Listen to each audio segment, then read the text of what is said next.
নমস্কার বন্ধুরা, welcome to হুতাতি sports. তো মঙ্গলবার দিল্লির অরুণ জেটলি স্টেডিয়ামে দিল্লি ক্যাপিটালসের মুখোমুখি হতে চলেছে কলকাতা নাইট রাইডার্স। জয়ের ধারায় ফিরে আসার জন্য উভয় দলই আসন্ন খেলাটি জয়ের দিকে লক্ষ্য রাখবে। দিল্লি ক্যাপিটালস তাদের শেষ খেলায় রয়্যাল চ্যালেঞ্জার্স ব্যাঙ্গালুরুর কাছে 6 উইকেটে হেরে যায় এবং টেবিলের শীর্ষে ওঠার সুযোগ হাতছাড়া করে। অন্যদিকে পাঞ্জাবের বিরুদ্ধে আগের ম্যাচে বৃষ্টিতে ভেস্তে যাওয়ায় মাত্র 1 পয়েন্ট এসেছে কেকেআরের ঘরে। তবে খেলা হলেও কেকেআর যে ম্যাচ জিততই তা নিশ্চিতভাবে বলা যায় না। পড়ে পাওয়া সেই 1 পয়েন্ট নিয়েই দিল্লি গিয়েছে কেকেআর। মঙ্গলবার তারা নামছে প্রতিযোগিতার অন্যতম ছন্দে থাকা দল দিল্লি ক্যাপিটালসের বিরুদ্ধে। অক্ষর প্যাটেলের অধীনে দিল্লি ভালো ফর্মে রয়েছে।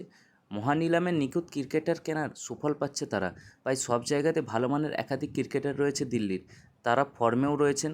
ফলে রাজধানীতে লড়াই মোটেও সহজ হবে না কেকেআরের কাছে। এবার তারা প্রতি ম্যাচেই যা দল নামাচ্ছে তাতে খেলা শুরুর আগেই জয়ের সম্ভাবনা শেষ হয়ে যাচ্ছে। মঙ্গলবার কোন চমক দেয় কেকেআর, সেদিকে নজর থাকবে। কেমন হবে দু দলের প্রথম একাদশ? পাঞ্জাব ম্যাচ বাদ দিলে রহমানুল্লাহ গুরবাজ মাত্র একটি ম্যাচই খেলেছেন, নিজেকে প্রমাণ করতে পারেননি। দিল্লির বিরুদ্ধে সম্ভবত তাকেই খেলানো হবে। কেকেআর সাহসী হয়ে উঠে গুরবাজকে বসিয়ে ভেঙ্কটেশ আয়ারকে ওপেনিংয়ে খেলাতে পারে বলেছিলেন অনিল কুম্বলে, তবে তা হওয়ার সম্ভাবনা কম। ওপেনিংয়ে গুরবাজের সঙ্গী হবেন সুনীল নারায়ণী, 3-এ নামবেন অঙ্ক্রিস রঘুবংশী।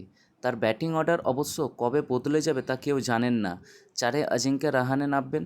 তার অধিনায়কত্ব নিয়ে প্রশ্ন থাকলেও রাহানের ব্যাট থেকে ধারাবাহিকভাবে রান আসছে। 5-এ ভেঙ্কটেশ আয়ার নামবেন। 6-এ রিঙ্কু সিং, 7-এ আন্দ্রে রাসেল নামবেন। রম্যান পাওয়েল আগের ম্যাচে খেললেও দিল্লি ম্যাচে আনরিক নোকিয়াকে ফেরাতে পারে কেকেআর। ব্যাটিংয়ে গভীরতা বাড়াতে রমনদীপ সিংকে ফেরানো হতে পারে।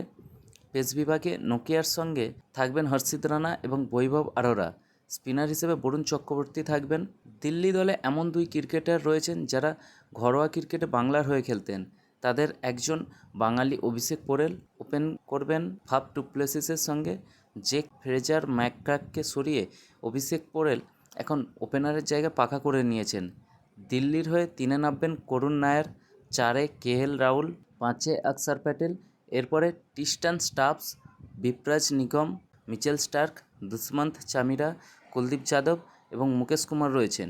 ব্যাটিংয়ের সময় মুকেশের জায়গায় ইম্প্যাক্ট প্লেয়ার হিসেবে নামতে পারেন আশুতোষ শর্মা। দিল্লির অরুণ জেটলি স্টেডিয়ামে দ্বিতীয় ব্যাটিং করা দলগুলির রেকর্ড আরও ভালো। ভেন্যুতে এখনও পর্যন্ত খেলা 92টি খেলার মধ্যে দ্বিতীয় ব্যাটিং করা দলগুলি 50%-এরও বেশি ম্যাচ জিতেছে।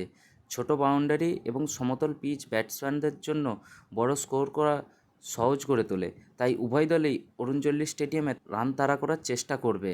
তো ভিডিওটি এখান পর্যন্তই। যদি ভিডিওটি ভালো লেগে থাকে লাইক এবং শেয়ার করবেন এবং ক্রিকেট বিষয়ে আরও আপডেট পেতে চ্যানেলটি সাবস্ক্রাইব করবেন। ধন্যবাদ।